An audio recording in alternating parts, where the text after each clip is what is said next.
నాకు ఫస్ట్ ఆనందంగా అనిపించేది ఏంటంటే అండి, ఇది శ్రీనాథ్ గారి ఫస్ట్ సినిమా.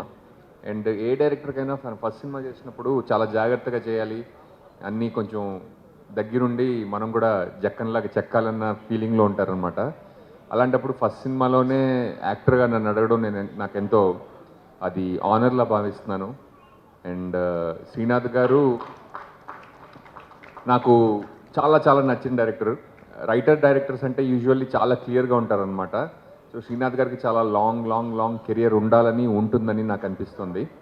అలాగే నెక్స్ట్ చెప్పుకోవాల్సింది మా రాజిరెడ్డి గారి గురించి. ఆయన ఇప్పుడు నవ్వుతూ ఉన్నారు. సినిమా షూటింగ్ మొత్తం కూడా అలాగే నవ్వుతూనుంటారు. చాలా మంచి వ్యక్తి. అండ్ ఆయన వెనకున్న ఆయన ఫ్యామిలీ సపోర్ట్ చూస్తుంటే మనకు అర్థమవుతూ ఉంటుందన్నమాట. ఆయనలో అంత కాన్ఫిడెన్స్ అండ్ అంత ప్లెజెంట్‌నెస్ ఎలా వచ్చాయో. ఈ సినిమా ఈ సినిమాయే కాదు, ఆయన నెక్స్ట్ తీసే సినిమాలు అన్నీ కూడా సక్సెస్ అవ్వాలని. అండ్ ఆయన ఫాదర్ కరీంనగర్ నుంచి ఆడియో ఫంక్షన్ కోసం వచ్చారు సార్. అండ్ ఇంకా ఇంకా ఇలా సక్సెస్ మీ అబ్బాయి పొందుతుంటే మీరు అలా చూస్తూ ఉండాలని నేను మనస్ఫూర్తిగా కోరుకుంటున్నాను. అండ్ ఫ్యామిలీస్ ఎవరు వెంటైతే ఉంటున్నారో వాళ్ళు చాలా ముందుకెళ్తున్నారు నేను గమనించాను. సో, శ్రీనాథ్ గారు మీ ఫ్యామిలీకి కూడా హలో అండి. అండ్ రాజు గారు మీ ఫ్యామిలీకి కూడా. Bhanu garu thank you so much for Bapu ఒకసారి నిలబడు.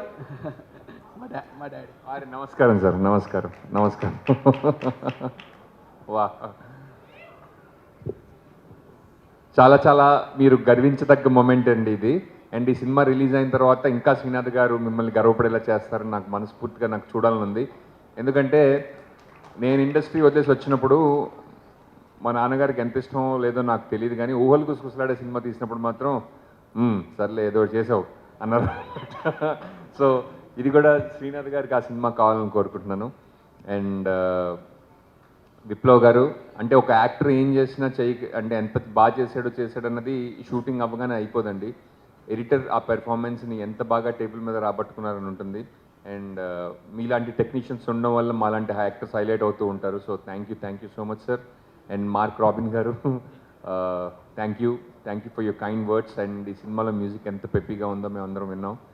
అండ్ అలాగే మా రమేష్ అన్న, మా రవణ సూపర్ యాక్టర్స్. అండ్ రమేష్తో ఎప్పుడు చేసినా నాకు చాలా చాలా సరదాగా ఉంటుంది. నన్ను ఇంత ఏడిపించిన నటుడు బహుశా ఇండస్ట్రీలో ఇకపై ముందు కూడా ఉండకూడదని కోరుకుంటున్నాను.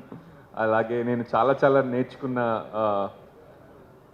చాలా తక్కువ టైం స్పెండ్ చేసాం ఆన్ సెట్స్ మా ముగ్గురు హీరోలతోటి. బట్ చాలా వార్మ్ ఫ్రెండ్షిప్ అయింది మాలో. And thank you so much Vishwadev. Thank you so much Abhinav. అసలు అభినవ్ అంటే నాకు కొంచెం భయం కూడా. ఎందుకంటే సినిమాలో వేసిన పంచులు మన మీద పడితే చాలా కష్టంగా ఉంటుంది.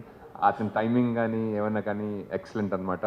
అలాగే మూడో నటులు ఇక్కడ రాలేదు ఈవేళ, Naresh Agastya. Thank you so much. ఈ సినిమా అందరికీ మంచి పేరు తీసుకురావాలని నేను ఎవరినన్నా మర్చిపోతే నన్ను క్షమించండి.